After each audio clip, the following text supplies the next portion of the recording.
Alrighty, guys, I'm gonna get started on this one. So, welcome to our first workshop for Math 176. Here's just a brief information on what I'm, the purpose, and then what I'm covering. So, this workshop provides additional support for Calculus 2, allowing us to revisit topics that have already been discussed during class sessions.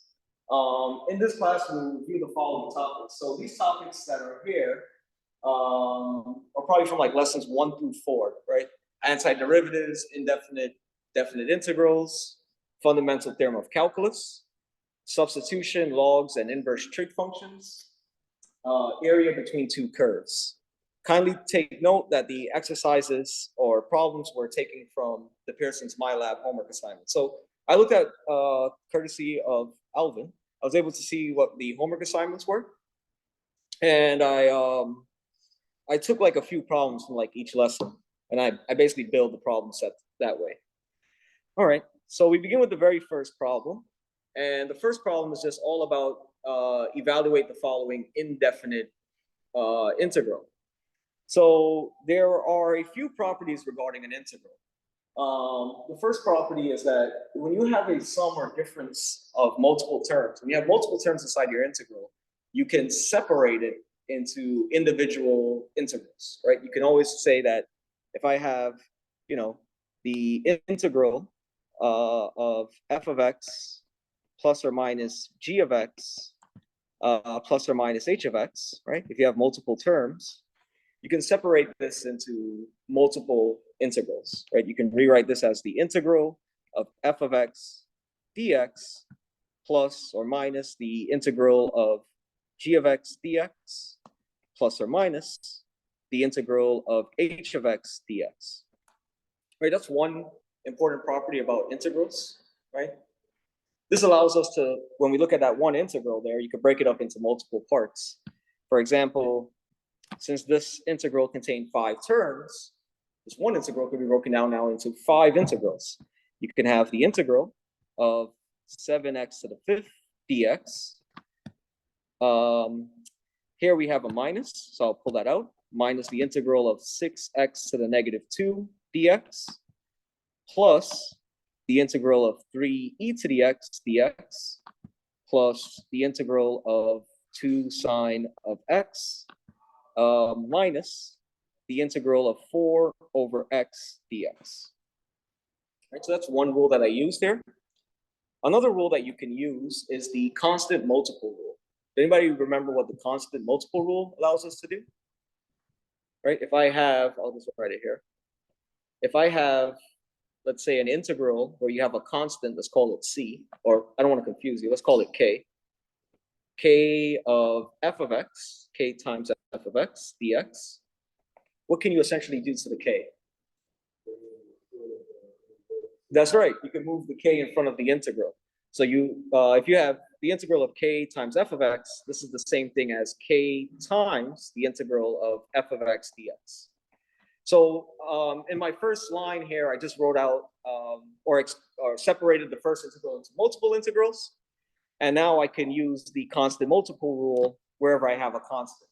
So for example, we have the 7, we have the 6, the 3, the 2, and the 4.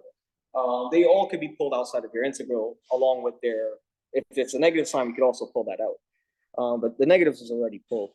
So it's 7 integral of x to the 5th dx minus 6 times the integral of x to the negative 2 dx plus 3 integral of e to the x dx plus 2 integral of sine x dx minus 4 integral of 1 over x dx. And now you can integrate each piece essentially using our using rules of antiderivatives. For example, if I want to integrate x to the 5th or find its antiderivative, what is the rule that I use? It's the power rule. That's right. In the power rule, you add 1 to your exponent, and whatever you get for that sum, that's what you divide by. So for example, if we have x to the 5th dx, then that's going to be 7 times x to the power of 6 over 6, right? The power rule says that you can add 1 to the exponent and then divide by that sum, right? We could do it also for the second term, right? We have a -6 so far there. If you have x to the -2, right? If you add 1 to -2, what would that be? -1. So it'll be -6 times x to the -1, divide by that sum, -1. Okay, what's the antiderivative of e to the x? That's always going to be itself. That's right, e to the x. So you get plus 3 e to the x. Now, what is the derivative, antiderivative of sine of x? It's negative cos. It's negative cos. You see, the way that I know that is because of this idea. If you look back at a derivative of cosine,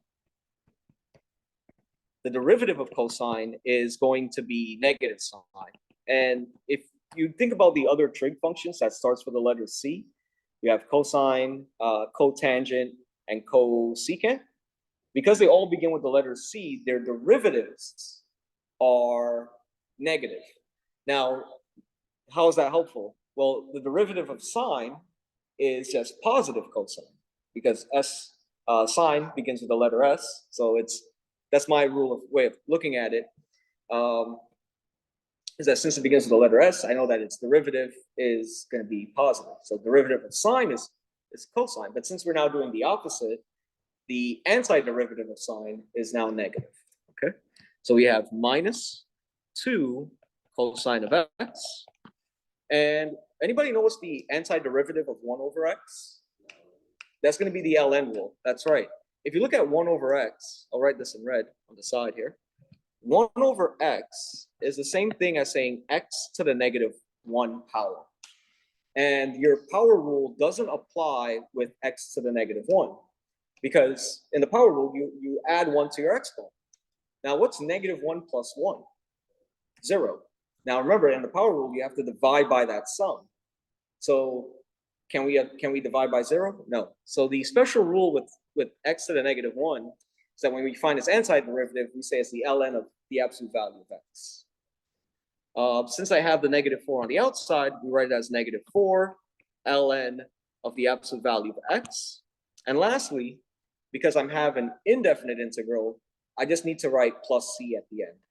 You could have wrote plus c for all the antiderivatives that you found, but c is always going to be arbitrary. It's an arbitrary constant. It could be anything.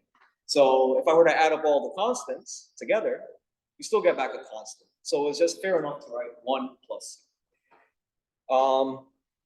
One last thing, and I know this is probably the one part that you hate with MyLab, is that it will always say simplify your answers. So even though we have this as the correct antiderivatives, it will mark it wrong because we got to simplify certain parts. And the only part that we really, truly got to simplify is the second part. Yeah. So you have, the first term is okay, 7x to the 6 over 6. But if you look at the second term, -6 x to the -1 divided by -1, two things happen. First off, negative divided by negative is positive. So this becomes positive 6 over x. Because since you have x with a negative exponent, you could bring it down into the denominator with a positive exponent, right? I'm sorry, but there's certain things that MyLab will mark you wrong for. And then lastly, you just write out the rest of the terms since nothing else happens to them. So we have -2 cosine of x -4 ln of the absolute value of x plus c. And that's it. That is the first problem. I'm more familiar with writing the ln of the absolute value of x. Unless your professor says that your x value is going to be greater than 0, the domain of ln of x is just x is always greater than 0. So if your professor or your instructor mentions that the value of x that you're looking at is always going to be greater than 0, then you don't need to write the absolute value. It's like being redundant. But in this case, I'm not doing something like a definite integral, so I don't want to. I want to have that absolute value there. All right. All good on problem number 1? Ready to move on to problem 2? Okay. So in problem number 2 now, we're going to look at, I believe, the fundamental theorem of calculus, right? It says, evaluate the following definite integral using the fundamental theorem of calculus. And what the fundamental theorem of calculus states is the following, right? It looks like the following formula. It says if we're integrating from a to b of little f of x dx, then this is going to equal to capital F, which I denote as my antiderivative of little f of b minus the antiderivative of little f again, which we denote as capital F of a, right? So the big F here is the antiderivative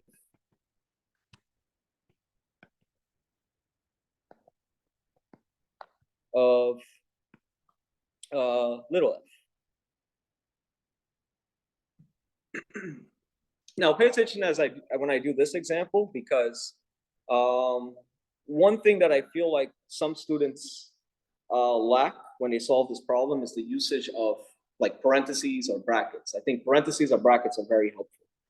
Okay, so I'm going to sort of like train you guys to start using those parentheses and brackets with this particular example, and then we'll keep doing it further. All right, you'll see that with the brackets, at least for the most part, it should organize your work a little bit. Okay, so we have to find the definite integral from 0 to 9 of 5x plus the square root of x.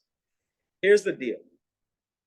You can apply the power rule on 5x, and you can apply the power rule on the square root of x. But there's just one thing that you got to do with that square root of x. You have to rewrite it in terms of what? X to the 1/2. That's right. You have to rewrite it as a rational exponent, which is x to the 1/2. Right? It's something similar to what you did in Calc 1 when you found the derivatives using chain rules and stuff. Okay.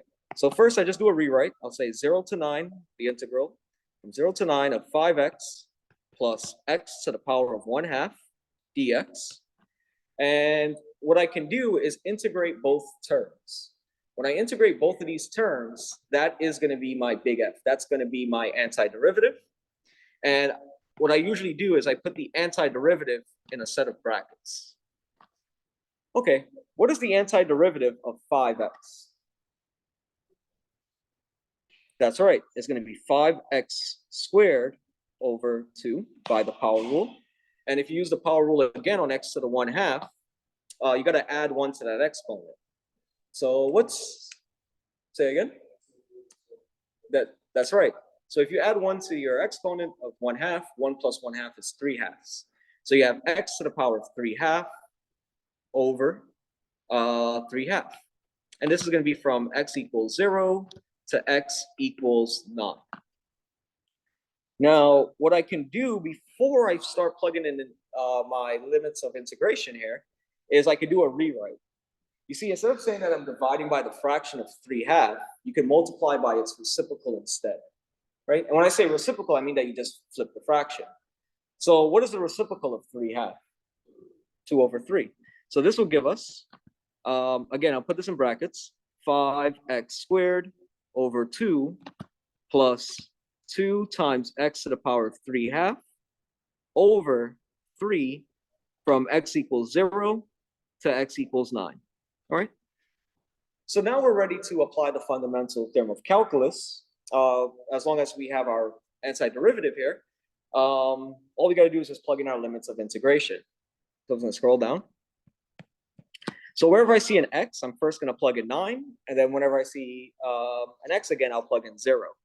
So we have 5 times 9 squared over 2 plus 2 times 9 to the power of 3/2 over 3 minus 5 times 0 squared over 2 plus 2 times 0 to the power of 3/2 over 3.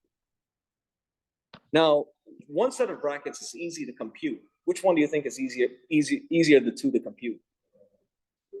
The one that includes the zeros, because if you were to work out the arithmetic, if you do 0 squared multiplied by 5, then divide by 2, and then do 0 to the power of 3/2, times 2 divided by 3, right, you're going to get all zeros. So you know that part just goes away. It's all going to be zeros. So what we really got to worry about is the first part. Okay, so let's try to figure that out. First off, we do 9 squared. What's 9 squared? 81. Now we have to take 81 times 5. 405. Very good. So the way that if you want to mentally do 81 times 5, I think of it as 80 times 5 plus 5 times 1 times 5. Right? You just break 81 into two numbers where, you know, when you multiply by 5, it's easy to get, right? 80 times 5 is 400. And then 1 times 5 is 5. So that's 405. So the first number should be 405 divided by 2. Now let's try to get the second number. The second number says we have to take 2 times 9 raised to the power of 3/2, all divided by 3. So let's look at that 9 to the 3/2 part. So 9 to the 3/2, you can always rewrite this back as a square root. So what do you think will be easier to do? Taking the square root of 9 or raising 9 to the 3rd power? Taking the square root of 9. So you could take the square root of 9 first, get an answer, and then raise it to the 3rd power. So what is the square root of 9? 3. So then you get 3 to the 3rd power, which will now be what? 27. So 3 to the 3rd is 27. All right, so what we have so far is 405 divided by 2 plus 2 times 27 over 3. Now, here's how I see math or see fractions. I try to see if I can keep simplifying things. Like, for example, with the 2 times 27 over 3, you can simplify the 27 over 3 part, right? What's 27 over 3? 9. So since 27 over 3 will turn into a 9, right? Then you'd have 2 times 9, which is 18. So this will give us 405 over 2 plus 18.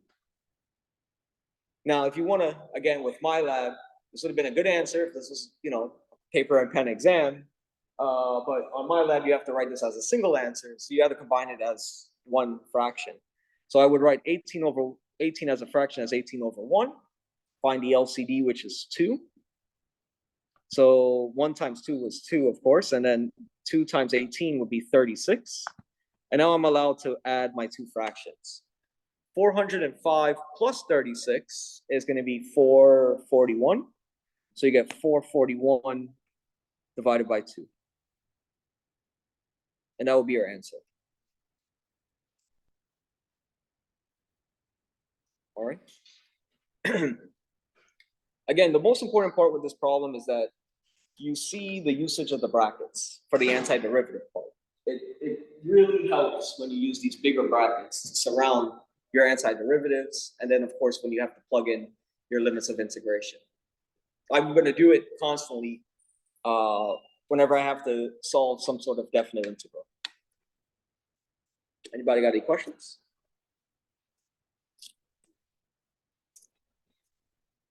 These, by the way, are good problems to have like on your first exam, right? Like whenever you're like, I know in your classes you're probably having quizzes, but for your first exam, these are like really good problems to have. Say again? Yeah, we'll post the recording on YouTube. Yeah. I should have shaved for the camera, but I didn't shave.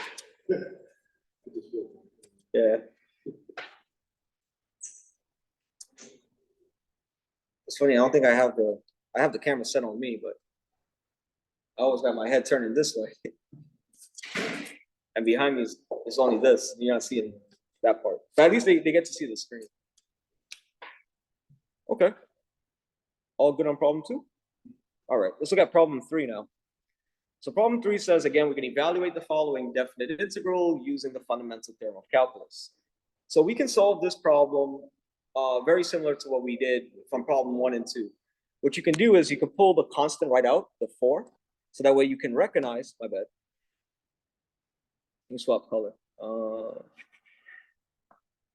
You can pull the 4 right out. So that way it looks like the integral from 1 to 7 of 1 over x dx. Now, from previous results, you know that the antiderivative of 1 over x is going to be your ln. So we say this is going to be 4 times, or in bracket, your antiderivative, which is the ln of the absolute value of x, from x equals 1 to x equals 7. So this is a good problem where, by the way, your absolute values is useful. Well, it's not really useful because if you look at my limits of integration, right, they were all positive numbers. But now if I had like a negative number, I would have had to, I would need it because you can't evaluate ln of the negative number unless you do the ln of the absolute value of that number. Okay. So by the fundamental theorem of calculus, we keep the 4 out for now. Inside here, we say ln of the upper limit. So it's ln of 7 minus ln of 1. And we try to simplify this as much as we can. Ln of 7, do we know what that is? No. Do we know what ln of 1 is? Yes, we do. It's going to be 0. Here's why it's 0. Just a little preview or review. If you think back to pre-calculus, it's been a while, maybe like about at least 1 year for pre-calculus. You learn about 2 functions, e to the x, and then right after ln of x. So e to the x and ln are inverse of each other, right? So if I look at this equation, y equals e to the x. If I have, let's say when x is equal to 0, what is your y value? 1, because any number raised to the 0 power is technically 1. So e to the x, its graph would look something like this, where it crosses the y-axis at the point 0, 1. Now, for the ln function, because it's an inverse of y equals e to the x, or e to the x in short, it's a reflection, their graphs are a reflection of the line y equal to x. So that's my line y equal to the x. Then you're just taking the graph of e to the x and you're just flipping it over on the other side of your line. When you do this, you're just interchanging the x and y values. So your graph of y equals ln of x, it doesn't have a y-intercept, but rather it has an x-intercept. That x-intercept will be 1, 0. And now you just make your graph. So mine won't look exactly the same, like how a normal textbook would be, but that's how it is. So that's your graph of essentially y equals ln of x. So if you wanted to know why ln of 1 is 0, this is the reason why. Okay. So this value is 0. ln of 7, we don't know what it is. So I'm going to leave that alone and just write out my answer without the brackets. I'll say 4 times ln of the absolute value of 7. And that's it. Let me just pause the recording. Any questions here? All right. Say again?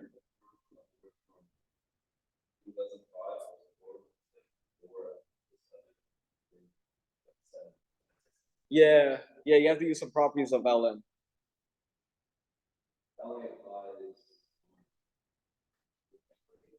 Yeah. Yeah, when it's raised to a power, we call it the power property of ln. Okay, next example. All right, so I think I have one more example of just the fundamental theorem of calculus before I start doing some use subs and all those stuff.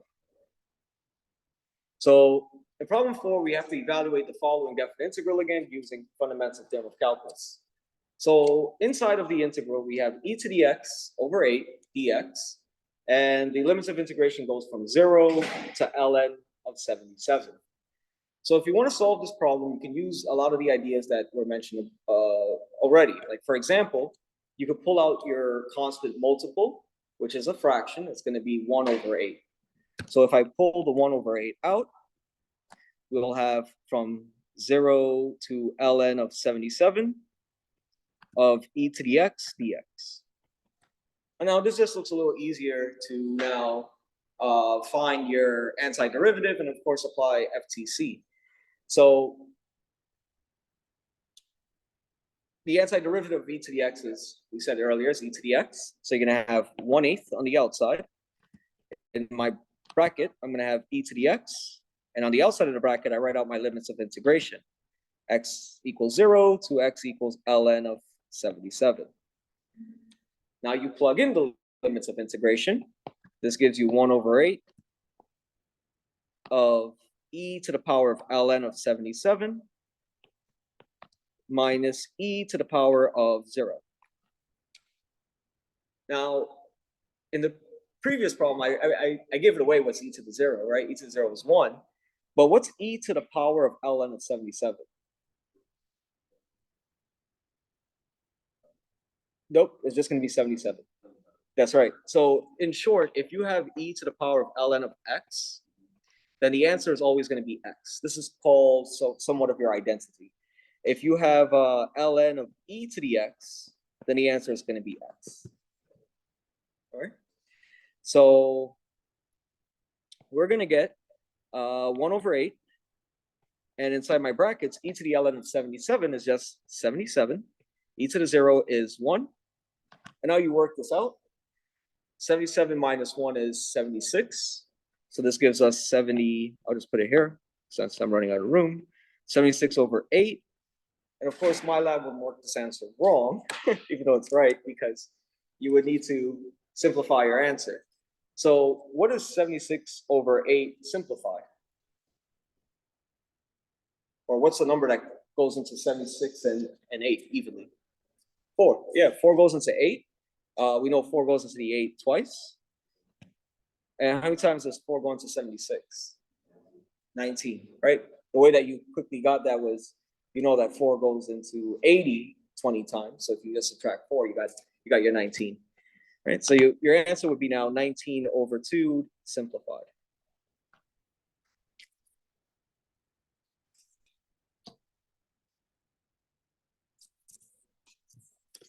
All right, any questions? We're all good? Huh?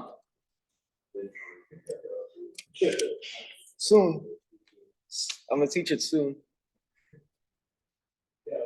The first, no, the issue is, another issue is that I wanted to make my videos. So like, not these videos, but the actual videos for the lessons.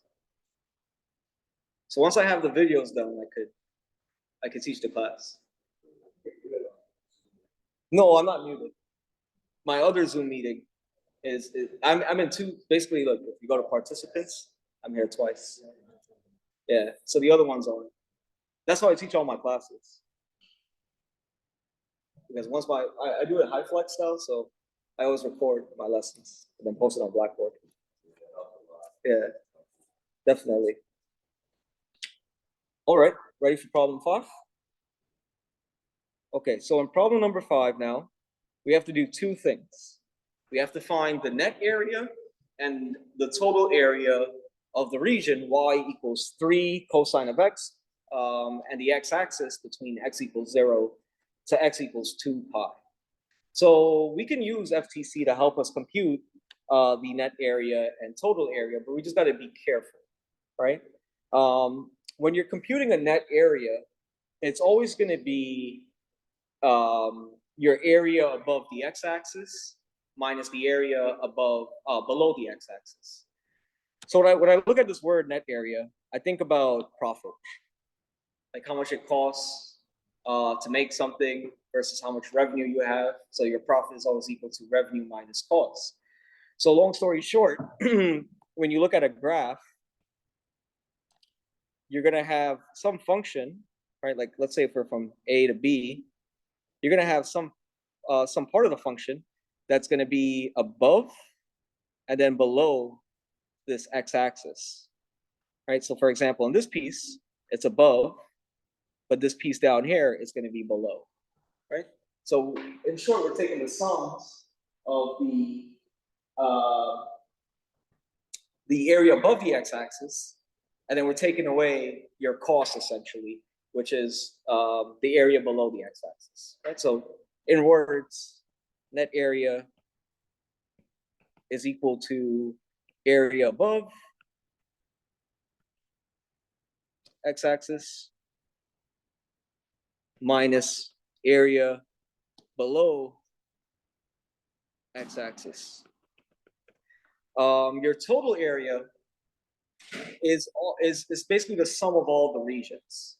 Now we got to be careful because when I say sum, you're thinking that we're going to add all three pieces. The only issue that we got to be careful with is that we have to use other properties of integrals to help us ensure that we're going to get a positive value, right? So for total area, I summarize it as cumulative.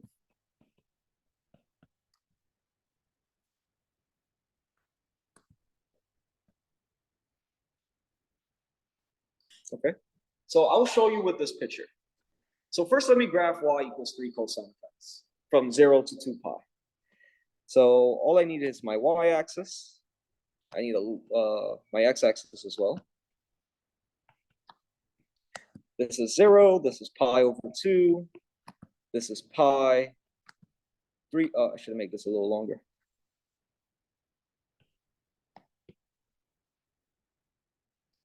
This is going to be your 3 pi over 2. This is your 2 pi. Now, because there's a 3 in front of our cosine, we know that the lowest value that it will go to is -3. The highest value that it can go up to is +3. That's your frequency, -3 to 3. And now you just got to figure out how does the cosine graph work. Well, cosine of 0, right? Just a little review here. Cosine of 0 is always equal to 1. But if I wanted to do 3 cosine of 0, that's now going to be 3. So one of my order pairs is going to be 0, 3. The other order pair now, if I want to do cosine of pi over 2, is going to be 0. So at every, I got to be careful how I word this, but basically every odd pi over 2s, like pi over 2, 3 pi over 2, 5 pi over 2, cosine is always going to be 0. It's where your graph will cross the x-axis. So cosine of 3 pi over 2 is also 0. Cosine of pi is -1. So cosine of 3 times cosine of pi will be -3. So that'll be down here. And lastly, cosine of 2 pi is back, or the same thing as cosine of 0. Okay. So cosine of 2 pi, when you make one full revolution, from 0 to 2 pi is the same thing as 0. So cosine of 2 pi is 1. So this gives us back 3 in this example. All right, so your graph will look something like this.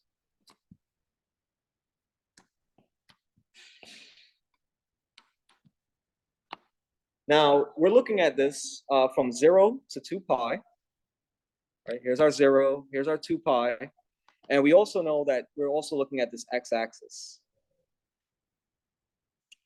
So there are essentially 3 regions, right? There's essentially 3 regions here. The first region will be from 0 to pi over 2, R1. The region from pi over 2 to 3 pi over 2 is your second region, which I denote as R2. And the third region goes from 3 pi over 2 to 2 pi. That's your third region. The reason why I'm doing this breakdown is because now you can have an idea where you're above versus below the x-axis. You're above the x-axis from 0 to pi over 2, so that region is going to be positive, right? Similarly, from 3 pi over 2 to 2 pi, the region's above the x-axis, so your area of that region will turn out to be positive. But since R2 is below the x-axis from pi over 2 to 3 pi over 2, that's going to be negative, okay?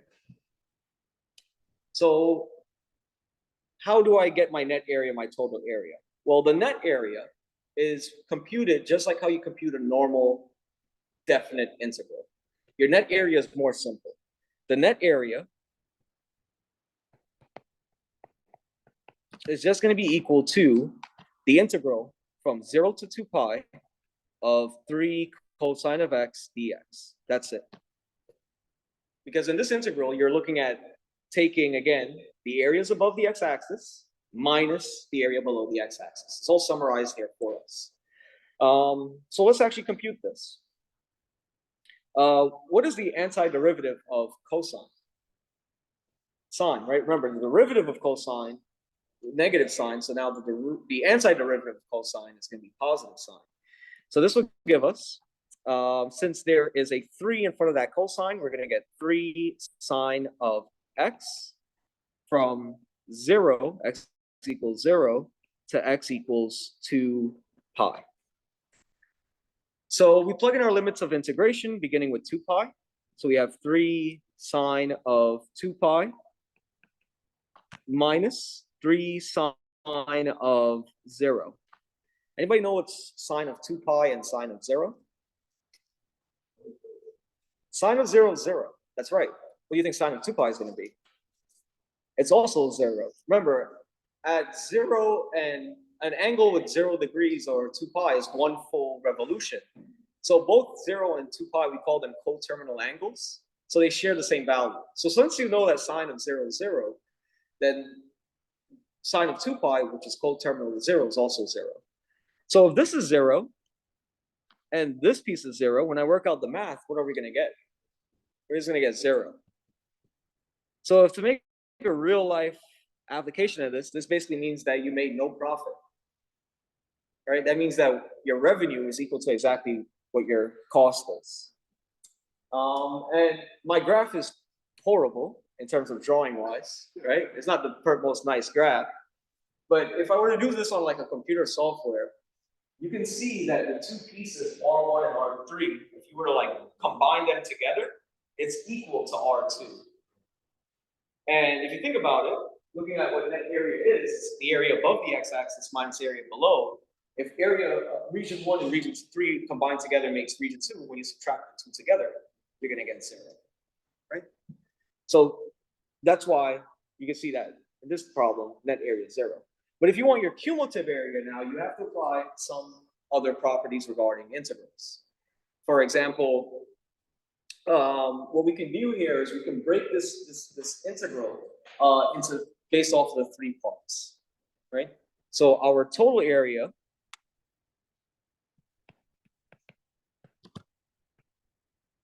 is essentially equal to the following. We say it's the area of R1, because region 1 was above the x-axis, right?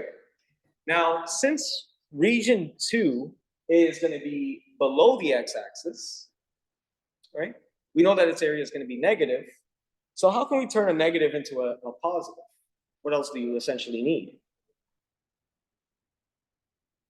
How can I turn a negative into a positive mathematically? You're getting another negative.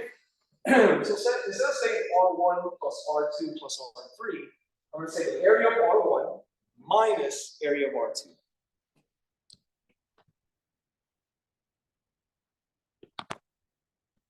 Plus now area of R3, since that's again back above the x-axis. Okay, so I need to set up 3 separate integrals.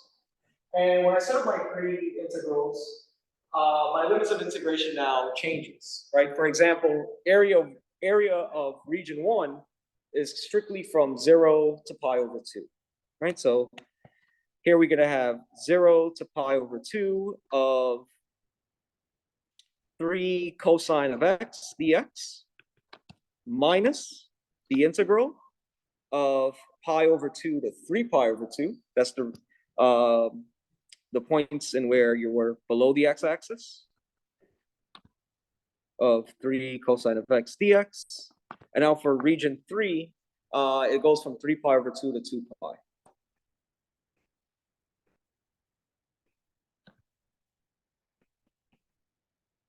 Okay, so now we have to do the integration again all over. Namely, we're just doing the fundamental theorem of calculus now 3 times.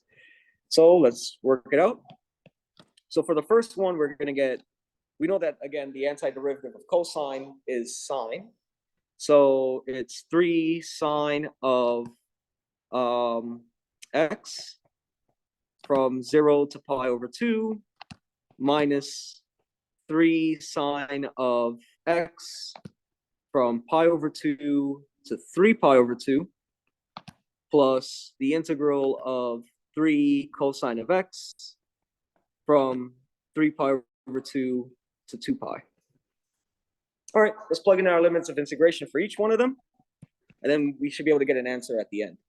So we have 3 sine of pi over 2 minus 3 sine of 0 minus the integral of 3 sine 3 pi over 2 minus 3 sine of pi over 2 plus lastly the 3 times, sorry, I made a mistake here. I meant to say sine of x. So it's 3 sine of 2 pi minus 3 sine of 3 pi over 2. All right. So we did say sine of 0 and sine of 2 pi. They're all going to be zeros. So I can get rid of them. That's a 0. That's going to be 0. Let's figure out the rest. What's sine of pi over 2? 1. So this piece is going to be 3 times 1, which is now going to be 3. Okay, so the first term from 3 sine of x from 0 to pi over 2, when we work that out, we get 3, because 3 minus 0 is 3. Let's see the next piece. Well, okay, this piece should also be 3, because sine of pi over 2, again, is 1. 1 times 3 is 3. So we have minus 3 there. Now, what's sine of 3 pi over 2? Negative 1. So this is going to be negative 1 times 3, which is negative 3. What's negative 3 minus 3? Negative 6. So we have 3 minus 6. And then lastly, if this is negative 1, negative 1 times negative 3 would be positive 3. Right? This is going to become a positive 3. So 0 plus 3 is 3. So I say plus 3 here. All right. So we have 3 minus negative 6, which is the same thing as saying 3 plus 6 plus 3.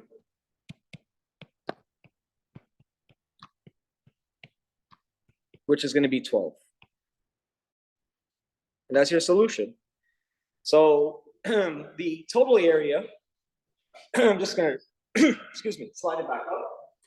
The total area is just going to be 12, right? 12 units. Any questions on that? Net area versus total area? So the question that specifically asked, no, it asked for both. Yeah, I said, in this problem, I said find the net and total area. Yeah, that's all good. Yeah, we had to do both. So the net area was 0, but your total area was 12.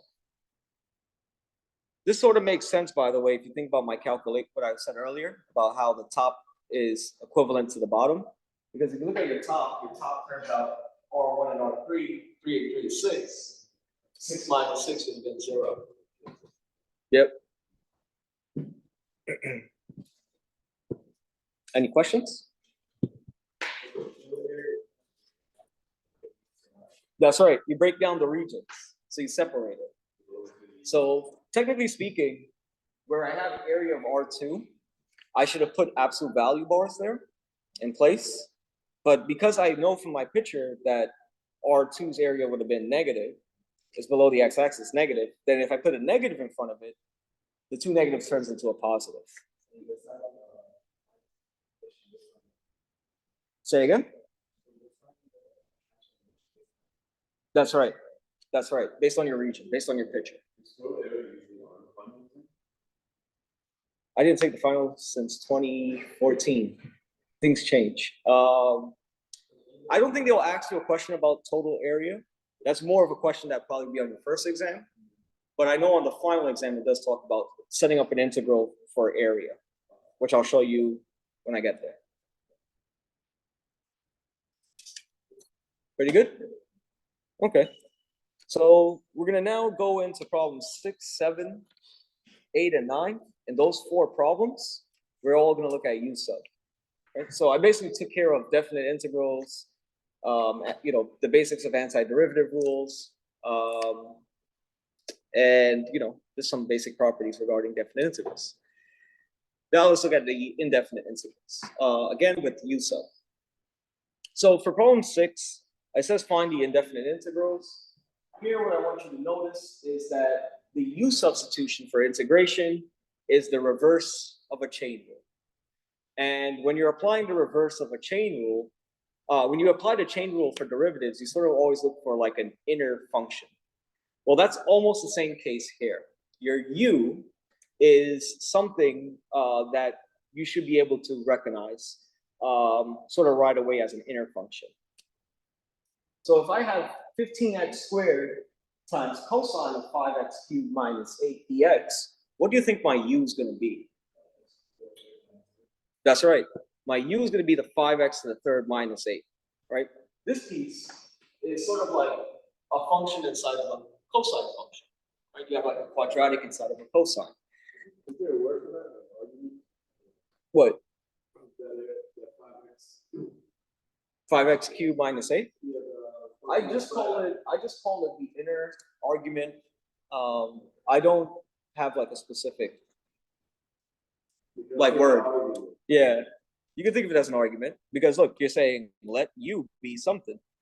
Let U be equal to your 5x to the third minus 8. Now, I think this was something that was shown in Calculus 1 that says that when you take your derivative of U, you get your du. And once you get your du, you attach a dx towards the end, right? The reason why, I just want to quickly show you why that's true.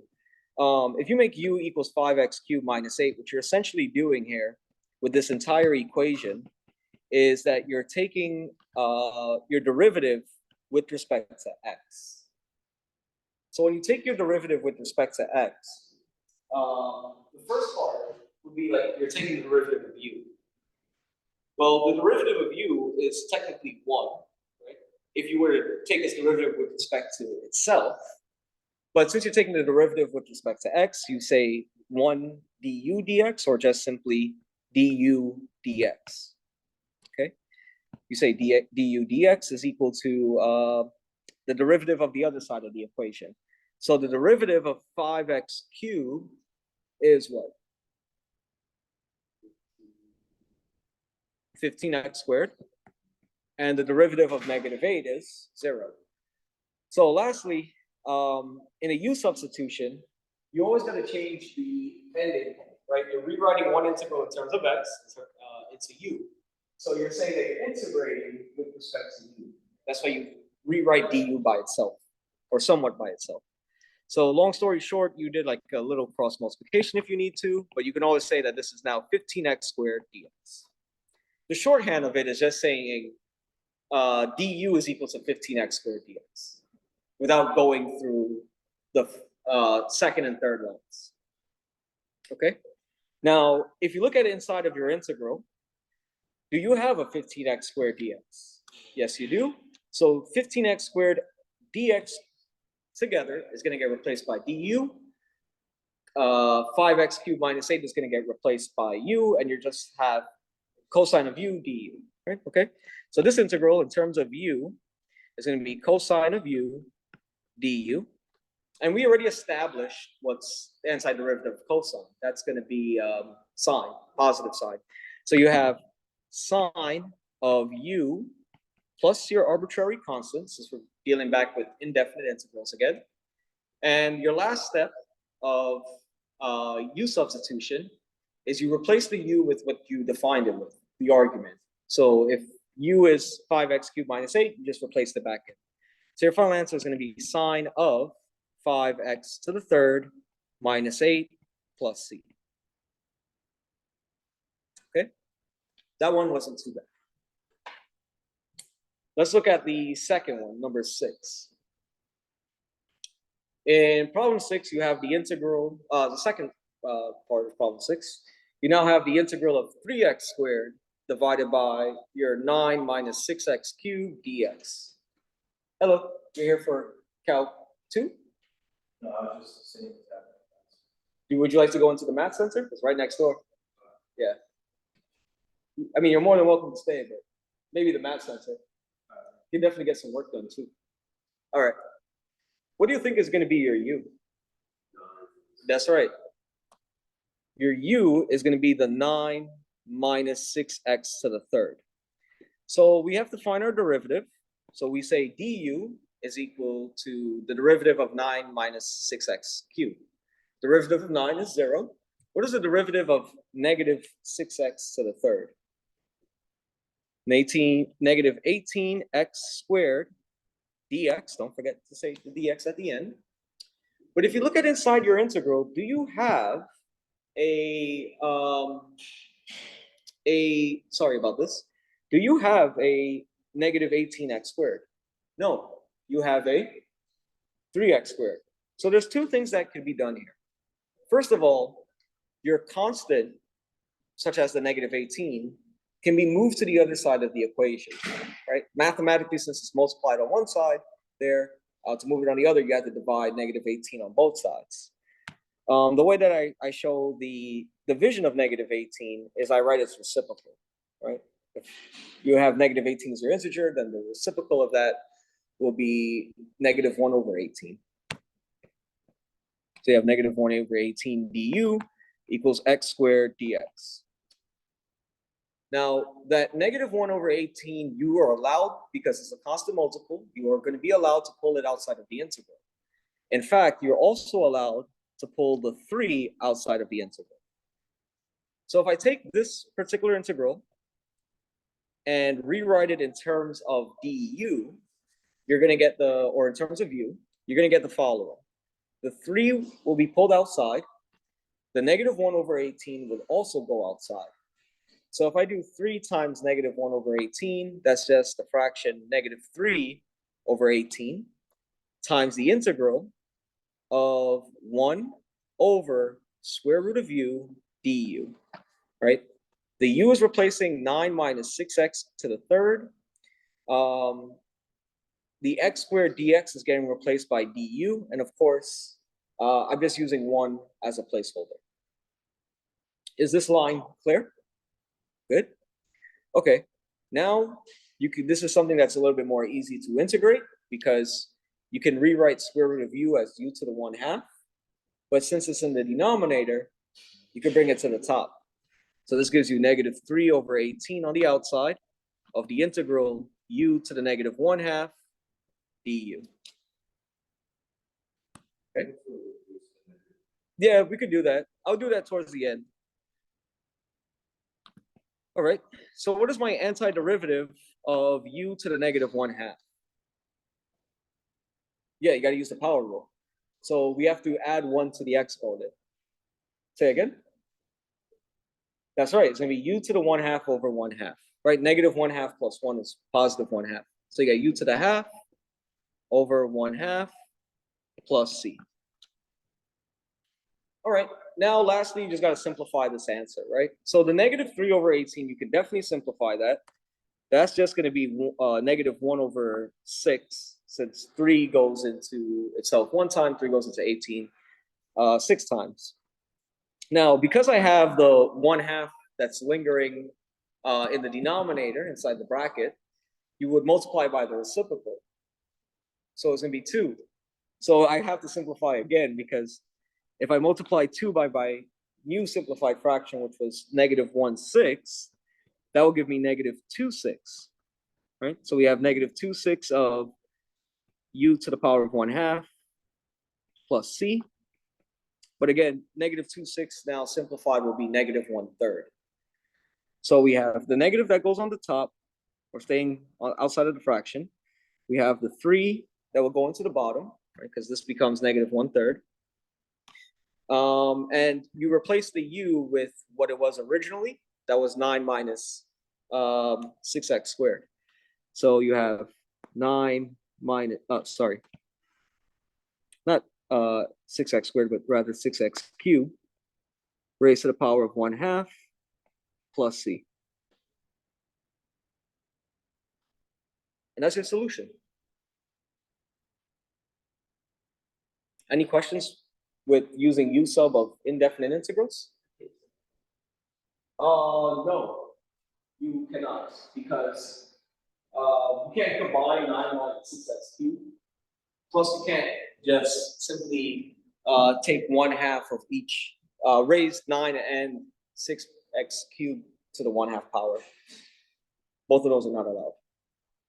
So no, you won't keep simplifying. If you think back to PEMDAS, you have to do exponents first too. So you have to take care of the exponents first and then worry about the division part or simplifying part. All right, any questions here? We can continue.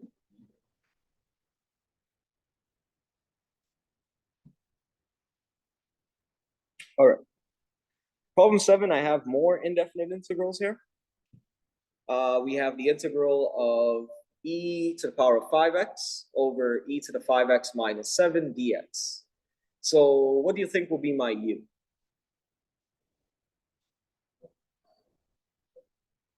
That's right. My u is going to be the e to the x minus e to the power of 5x minus 7. You're probably wondering why it's not the top one. It's because when I take my derivative du, what's going to happen to the minus 7 in my derivative? It turns 0. That's right. So that would have helped me make my substitution. Now, let's be careful here. What do you think will be your derivative of e to the 5x? That's right. Essentially, you have to apply a chain rule. You take the derivative of 5x, which is 5, and then you just multiply it by e to the power of 5x. And of course, we say dx at the end. Have a good day. Do you, inside of your integral, do we have a 5e to the 5x? No, we only have the e to the 5x. We don't. That's right. So the 5, you have to move it on the other side of the equation. So I have to say 1/5 of du is equal to e to the power of 5x dx. It's all good. Go ahead. That's right. When you move it to one side of the equation, it's always a reciprocal. It's technically saying like you're dividing by 5. So if you were to pull the fraction away from du, it's going to be 1/5. Yeah. Okay. So we rewrite this integral now in terms of u. You're going to get the 1/5 that goes on the outside. That's your constant multiple of the integral. Du replaces e to the 5x dx over u. Now, what do you think your antiderivative is going to be? Yeah, it's going to be ln of the absolute value of u. So we have 1/5 of ln of the absolute value of u. But because u is defined as e to the 5x minus 7, I'm just going to replace it. So we get 1/5. If you want to write out your final answer, it'll look something like this. It'll be, of course, a fraction. You'll have the ln part on top because ln of whatever that is times 1 will be your ln stuff. So it's the ln of the absolute value of e to the 5x minus 7 divided by 5, then plus c.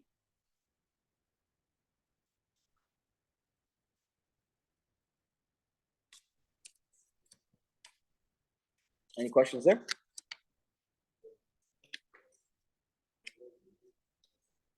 Wait, say it louder. Yes, that's right. du over u is the same thing as saying 1 over u times du.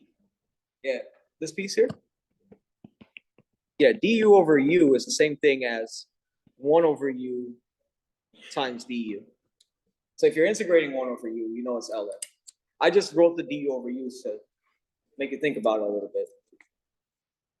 Maybe your instructor do something like that. Who knows? Well, you see, if I were to say u was just e to the 5x, right? Then my du would have been the same thing, 5e to the 5x dx. So if u was just, again, e to the 5x, it would have replaced this piece. But my du, which is 5e to the 5x, does not officially replace this entire statement because the denominator includes a minus 7. If that was like like a constant multiple, then I could have pulled the constant multiple out, of course. But then the whole problem would have been meaningless. Because what's e to the 5x over itself? It's just going to be 1, right? So this entire expression, this is not your du. Hence why I can't make u be e to the 5x. All right. How's that? Good? Now let's look at the next one. The next one says we have cosine of ln of x over 9x dx. What do you think is going to be my u here? The ln of x. One of the clues why it's ln is because of that parentheses, in a sense, right? It sort of looks like your inner function. How can I recognize right away that ln of x would have been my u? Well, I could even start off this problem, like if I were to start this from the very beginning, first thing I would have done was pull out the constant multiple. Since we had the 9 in the denominator, I could have pulled out 1/9. I could have said that this is the integral of 1/9 of cosine of ln of x over x dx. And now, just like how I wrote out the statement du over u, if I have dx over x, right? Dx over x, that's the same thing as 1 over x dx. And I know that the derivative of ln is 1 over x. So u is equal to ln of x. Its derivative is 1 over x dx, which is inside of this integral.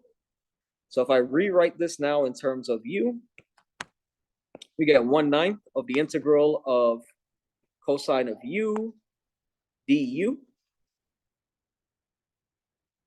We've seen cosine now quite a bit. Antiderivative is positive sine. So this is 1 over 9 times sine of u plus c. And since u is ln of x, I just got to plug it back in. This gives you sine of ln of x, all divided by 9, plus c. Sorry, I made a mistake here. Did I? No, we're good. Yeah, we're good, because the antiderivative of cosine is sine.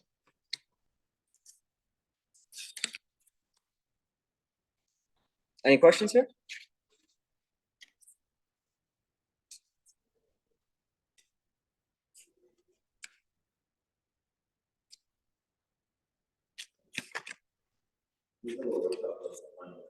I will. I'll most likely do it.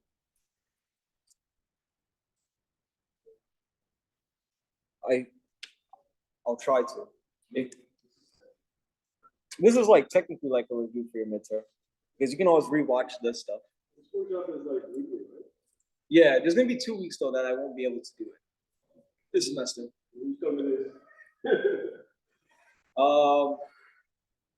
I don't think anybody. We didn't get sponsored this year, this semester.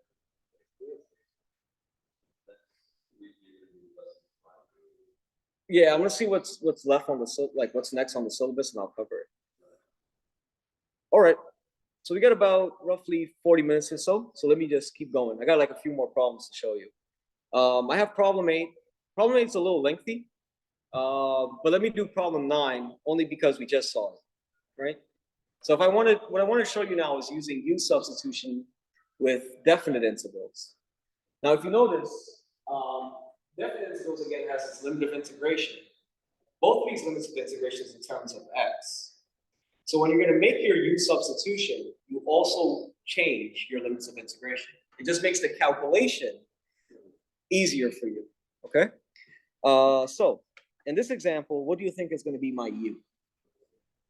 Huh? Not x. Because what is the derivative of x? 1. Is there a 1 here? No. So what do you think is going to be my u?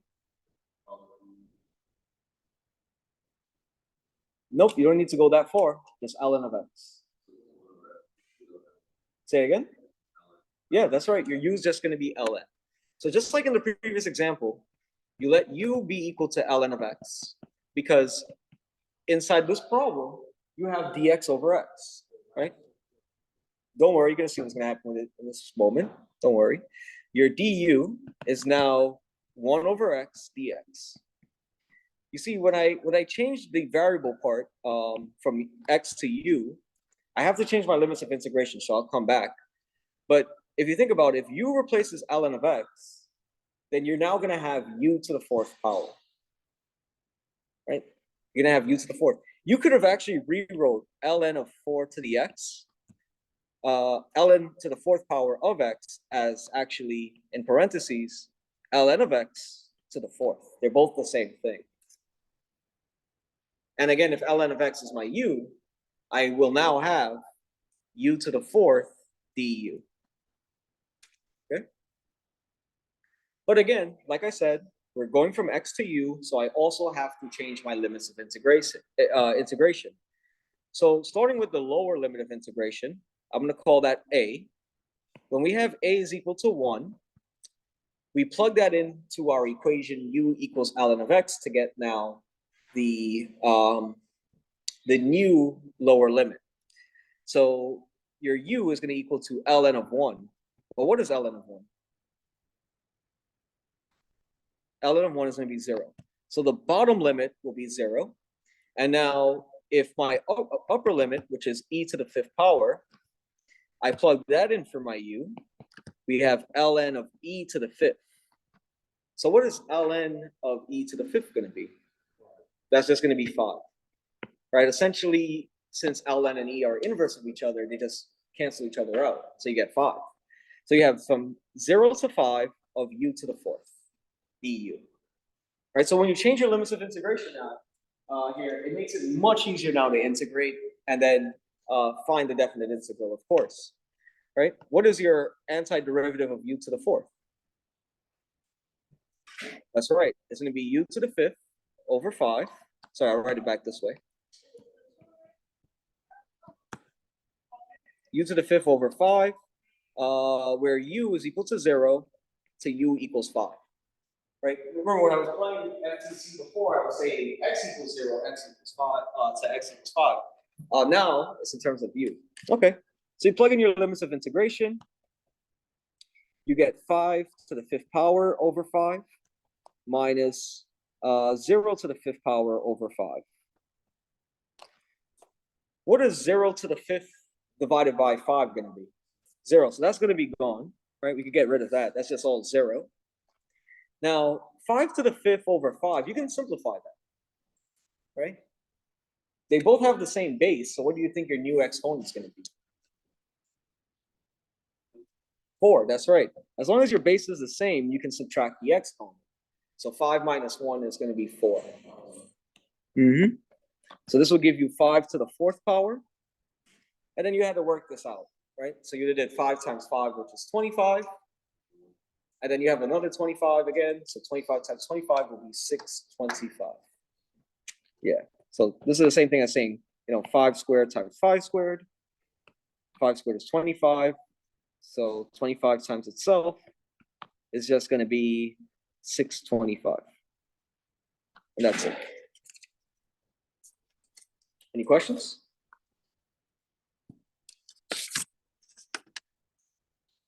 All right, this one, problem 9. It was much easier than the previous problem that I have. Can I go back down to the previous problem? All right. You got this copied, or are you good? When I post it? All right, gotcha. All right, so here's problem 8 now. Problem number 8 says, find the definite integral from pi over 4 to pi over 2 of 2 cosine of x over sine to the power of 4, or sine to the 4th power of x dx. So one thing to do to help you out with this integral is that I can pull our constant multiple right out. I can pull the 2 out, right? So to help us, I'm going to pull the 2 out. Yeah. You get pi over 4 to pi over 2 of cosine of x over sine to the 4th power of x dx. All right, what do you think is going to be my u? Sine X. Just sine x. Just sine x. Just sine x. Right? So u is equal to sine of x. Now, what is the derivative of u? It's cosine of x. So du is equal to cosine of x dx. So inside of my integral, I already have cosine of x dx.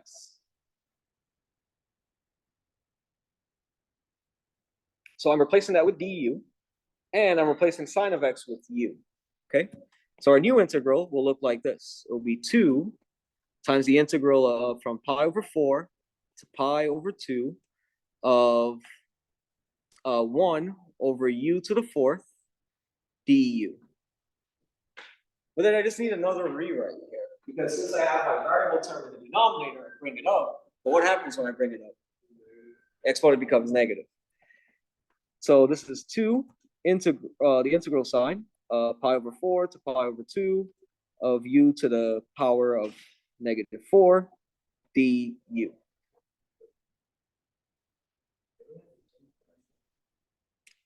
That is right. I forgot that part. I forgot to change it. My bad. Yes, you can definitely change the limits of integration. Okay. So when a is equal to pi over 4, your lower limit, of course, u is going to equal to sine of pi over 4. Now, you could take this as a fact. Pi over 4 is a 45-degree angle. It's going to be square root of 2 over 2. Basically, at 45 degrees or pi over 4, sine and cosine have the same value. And that value is square root of 2 over 2. That's like a common one that a lot of people put because they're both the same value. And your b, which is pi over 2, is going to be u equals sine of pi over 2. We said earlier that's what? Not 0, 1. So we're going from square root of 2 over 2 to 1, and square root of 2 over 2 to 1. Now, there's a good news here. Square root of 2 over 2 is definitely less than 1, so I won't have to do any changing of the limits of integration or anything like that. This is perfectly fine, okay? But if the new value of b or the new value of a is bigger than the value of b, then you would have to switch the limits of integration. And then you pull a negative sign on the out. But you don't have to worry about that here. We're totally fine. All right, so now let me show you how nasty this thing can get. What is the antiderivative of u to the negative 4th?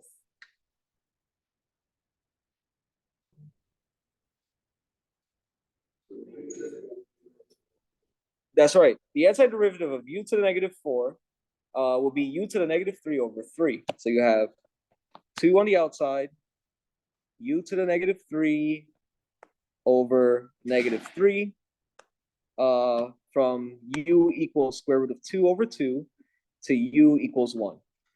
Now, the negative 3 as the denominator, you can pull that out of your calculations, right? So there's two things I can do before I do the evaluations. I can first pull out that negative 3. So this gives us a negative 2/3 on the outside of u to the negative 3rd. But u to the negative 3rd now, you can rewrite that using positive exponents back as 1 over u to the 3rd. I told you it was going to get nasty. They got u to the power of 3 from u equals square root of 2 over 2 to u equals 1. Now you apply your fundamental theorem of calculus.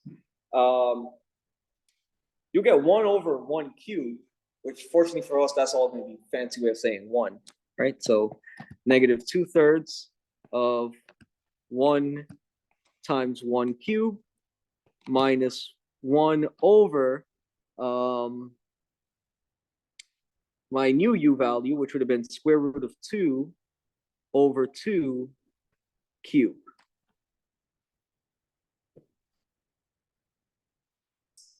And now I got to work this out. All right, so the negative 2/3 stays on the outside for the moment. 1 over 1 cubed is just 1. It's just the next piece we got to be careful with. You see, it says the square root of 2 over 2 being cubed. So the exponent, you can distribute it both to the numerator and your denominator. For the numerator, for the denominator part, 2 to the third, that's just going to be 8. So we have 1 over, so far, over again, an 8 here. But now we have to do the cube root, the square root of 2 cubed. It won't be the square, yes, it will be the square root of 8. You're right. So even though it says the square root of 2, right, just showing you, here you have the square root of 2 cubed. You can always bring in that cube inside the radical. So this will give you the cube root of 2 to the third, but the cube root the square root of 2 to the third is just 8. So yeah, that's why it's square root of 8. You can then rationalize it. Yes. What you can do is break this down back as the following. You can say that this is just the square root of 4 times the square root of 2, which is 2 times square root of 2. Okay. So this gets really, really nasty. I told you guys. Because now you can simplify this further now, right? 2 over 8 would become 1 over 4. Right, so I'm not going to write the 1 there, even though it's technically there. The 8 will become a 4. All right. Say it again. Well, hold on. Give me a second. I will. So what we have now so far is negative 2/3 of 1 minus. So if we have 1 divided by square root of 2 over 4, you can multiply by the reciprocal. Multiply by the reciprocal, which would then just be 4 over square root of 2.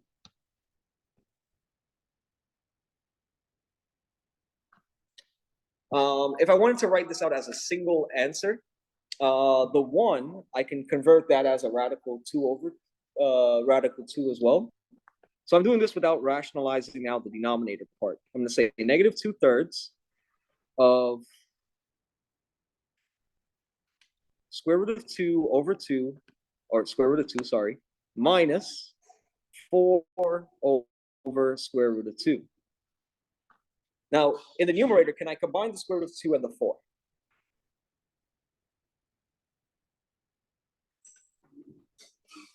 Can I combine square root of 2 and 4? No, you cannot. You cannot, because they're essentially not like radicals or not like terms. So you can leave that alone. We'll say that we have the negative 2 on top. Inside the parentheses will just be the square root of 2 minus 4 over 3 times square root of 2. Since the 3 was on the outside, your like denominator would have been square root of 2. And then lastly, I can't even fit this, but at the end, you'll have your plus c.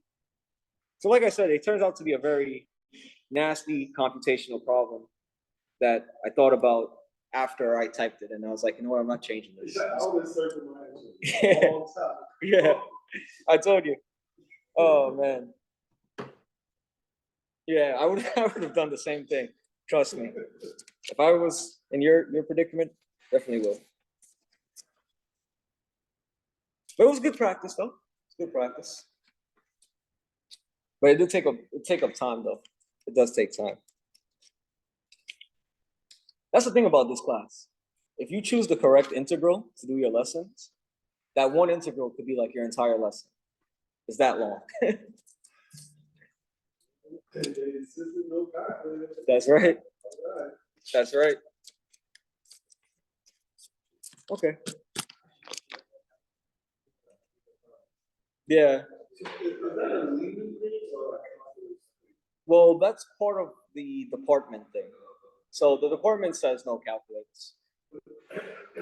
Because in the calculator itself, like the TI-84 calculators, the graphing calculator ones, they could do integrals. They could do derivatives and they could do integrals. Yeah, that's right. Yeah. Yeah. Yeah, because in high school they had the more fancier TI. Those are not even TI-84s. It's another name for them. the TI, gosh, I forgot the acronym, but there are fancier ones that does programming. Yeah, there you go. Yeah, pretty much. Yeah, pretty much. But over the summer, I've noticed that some teachers now they are allowing students to use a basic calculator. Yeah, not even scientific, the most basic ones, like the ones that you see the guys at the 99-cent stores do. They'll hit like 5 plus 3, like the basic commands, adding, subtracting, dividing, multiply, square. They even have square roots there, but not even you can't do cubes. No, I remember like taking the point of they would allow the 81, 34, whatever. And they did. I was so mad they didn't provide a basic. I'm like, Yeah. You're like, the crazy one. Yeah. Yeah. That was crazy. Yeah. Nobody has the basic ones. Yeah. Maybe if I get a new budget for the math center, like supplies wise, I'll get like 100 of those basic ones because they're like what, $2? So you can get it for like 200. Yeah. All right, ready to continue? All right, we have one last topic to talk about, and that is area. So let's look at problem 10. So what I'll do is, let's see how much more problems I have. I have problems 10, 11, and 12. If I don't get to problem 12 by 5:50, I'll save it for the next one, in the next review session, as like a icebreaker before I do volume. Okay. So for problem 10, when you compute area between two curves, just think about top minus bottom. That's it. Top minus bottom. So the definition of area of a region between two curves states the following. Suppose f of x and g of x are two continuous functions with f of x, hence the top, is greater or equal to the bottom, g of x, on an interval from a to b. The area of your region can be computed by using a definite integral. It says a equals the integral from a to b of f of x minus g of x. So in my picture here that I tried to do was I tried to show you two functions. And what we essentially want is the area of that region, R. So if you want to get the area of the region R, it's pretty much computing two separate integrals. It's like computing the area underneath the curve of f minus the area underneath g of x, essentially. And so this is your, not to confuse you, this is your f of x here. This is your g of x. So when you compute the area of those two separate regions, when you take it away, you get your R. Okay. So in almost all the problems, all you have to do is just recognize who's on top of the other one in that interval from A to B. Okay? Say it again? Not really, no. The reason why you can't get the area above the curve is if you think about it. Let's say I was looking at g of x, right? Here it is. And when I think about trying to get the area above, you sort of need a ceiling. So you still have something that's on top, right? Technically speaking, if I keep going all the way up to infinity, then that area has no bounds. It's going to keep increasing. So you can't do area on top unless you have a ceiling. What if both of these curves were like underneath the x-axis? That's fine. You still compute the area. Yeah, you'll still be able to compute it. Okay. I'll show you what problem. Does it work with problem 10? Yes, it does. It should work with problem 10. So problem 10 says find a region bounded by the graphs of y equals x squared plus 2 and y equals negative x. So technically speaking, when you're solving this problem, you do two things. One, you graph the functions, and then two, you locate their points of intersection. We don't have to worry about points of intersection here because it gives you the values of a and b automatically. A and b will give A is going to be 0, b is going to be 1. Okay. So all I need to do is look at this graph from x equals 0, here's x equals 0 here, to x equals 1. Now, for the first equation, it's y equals x squared plus 2. So what type of equation is that? Or what will be its shape? It's a parabola. And what do we know about this parabola? Is it going to open up or is it going to open down? It's going to open up. So let's see. If I plug in x equals 0 there, right? We're going to get 0 plus 2, which is 2. So one of the order pairs would have been 0, 2. And if I plugged in 1, then the other order pair would have been 1, comma 3. So for the graph of x squared plus 2, it sort of looks like this. Should look like a parabola, or a portion of the parabola where this will be essentially the vertex part, right? The only part that's essentially missing to complete it would have been that side, the negative side, or to the left of x equals 0, but it's not part of the graph. Okay, now we also have to graph y equals negative x. So if I want to graph y equals negative x, we look at our when x is 0. So if x is 0, we're at the origin. But when x is negative 1, when x is positive 1, y is going to be negative 1. So you essentially get this line. All right. So what does my picture, or what should my picture look like? It should look like the following. Here's x equals 0. Here is x equals, here's the x-axis, and here's x equals 1. So we're trying to find this region, R. Sort of looks like that volume that we're going to do next week, right? So it has that volume style of picture to it. Okay. So within this region, can you see who's on top versus who's on the bottom? Yeah, who's on the top? That's right. Y equals x squared plus 2 is the top, and y equals negative x is the bottom. So your area A is equal to the integral, just setting it up now, from 0 to 1 of the top, which is x squared plus 2, minus your bottom, which is negative x.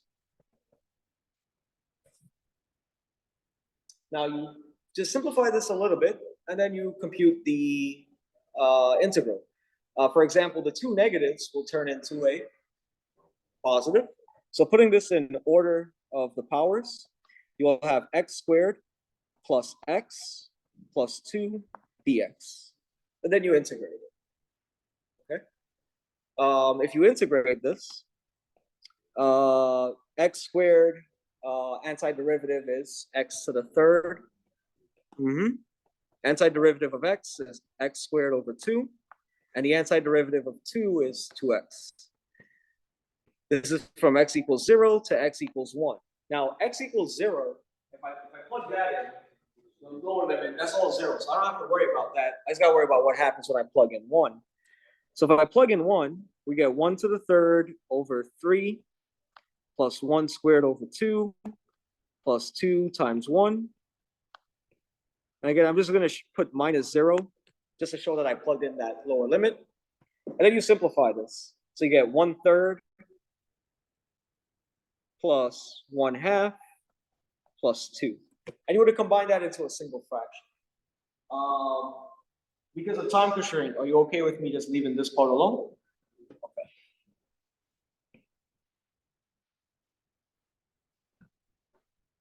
This one was a relatively simple problem just to get us started with. But like I said, most examples, they usually ask you to find the point of not only the graph, but the point of intersections. That's right. So I'm just going to move on to problem 11. So in problem 11, it says, find the area of the region bounded by the graphs of y equals 10 minus x squared and y equals x squared minus 8. Now, first of all, what do I know about these two graphs? What would they look like? They're both parabolas. What about the first parabola? Is it going to open up or down? is going to open down, where basically its vertex is at the order pair 0, 10. The second parabola, y equals x squared minus 8, opens up or down? Up. And is it going, its vertex would be 0, -8. Right, so just to show you what this picture would look like.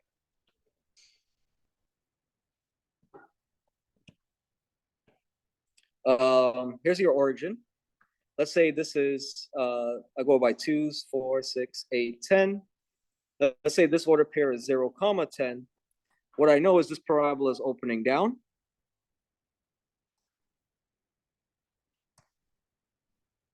So that's my y equals 10 minus x squared.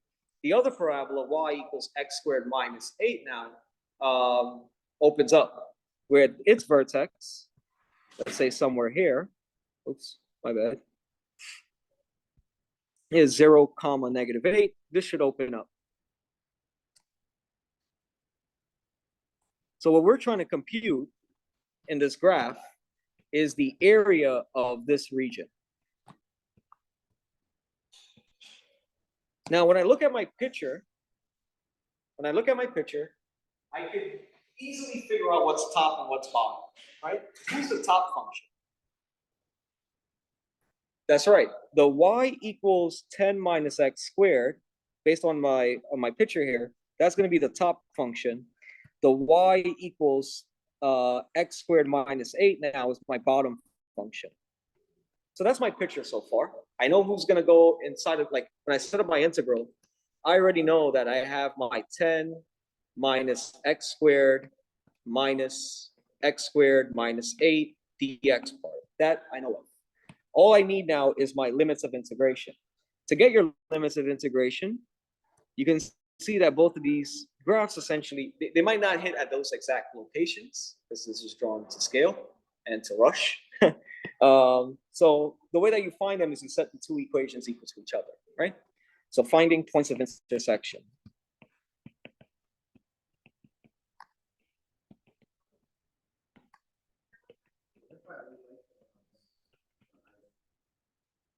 Wait, say it again?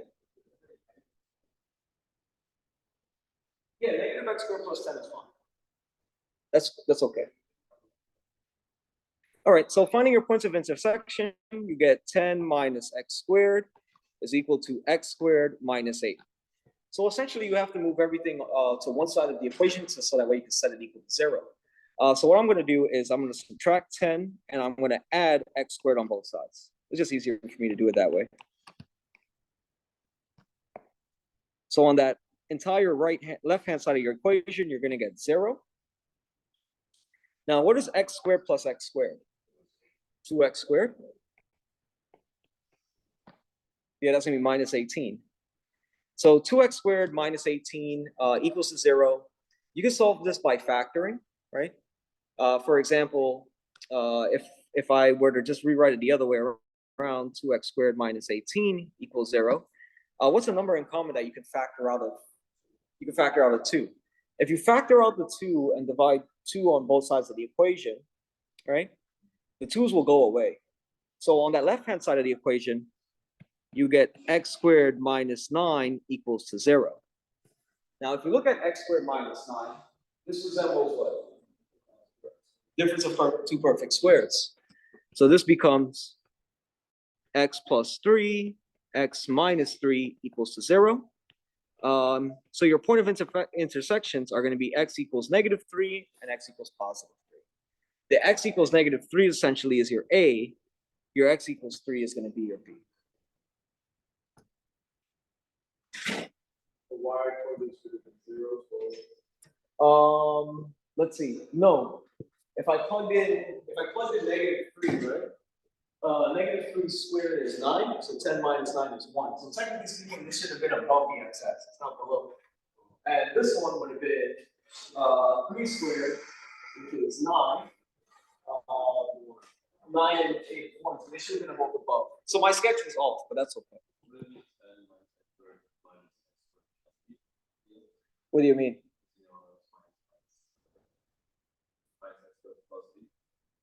No, the original equation says x squared minus 8. For now, you leave it like that. Yeah, I'm gonna do the rewrite now, though. Oh, you're saying if I distribute the negative inside the parentheses? Yeah, I'm doing that now. So what I was showing you was, here's like top minus bottom, but I had to find the limits of integration. All right. So if I want to find my limits of integration, I did that. I had to find the points of intersection. Now I can solve for this integral. I'm just going to rewrite it real quick. This is going to be 10 minus x squared. I just pull that out of the parentheses. The negative, I have to now distribute inside. So it's negative x squared plus 8 dx. So if I have negative x squared minus x squared, what would that be? Say again? Negative 2x squared. So this is going to be the integral from negative 3 to 3 of negative 2x squared, and then 10 plus 8, which is 18. All right, so now let's integrate. We're going to get negative 2x to the third over 3 plus 18x from x equals negative 3 to x equals positive 3. And now you plug in your limits of integration. All right, so it's going to bring that down here so I have more room to work with. This will be negative 2 times 3 to the third power over 3 plus 18 times 3 minus negative 2 times negative 3 to the third power over 3 plus 18 times negative 3. I just got to work this out now, right? For example, what's 3 cubed? 27. Negative 3 cubed would have been negative 27. So when you divide it by 3s, those would have been 9 and negative 9 respectively, right? So to just get rid of the fraction parts, you have negative 2 times 9. Here, that 18 times 3 would have been 54. Thank you. Minus negative 3 cubed, again, is negative 27 times 3, or divided by 3. It's negative 9. Thank you. It's just all the outside noise. It's distracting. And then you have the negative 54. All right, so negative 2 times 9 is 18. So if this is going to be 18, or negative 18, sorry, 54 minus 18, I think is 36. Okay, so this first piece is 36. Here you're going to have 18. 18 minus 54 is negative 36. But because I have a minus, right, minus negative 36, the two negatives becomes positive, and it's 72.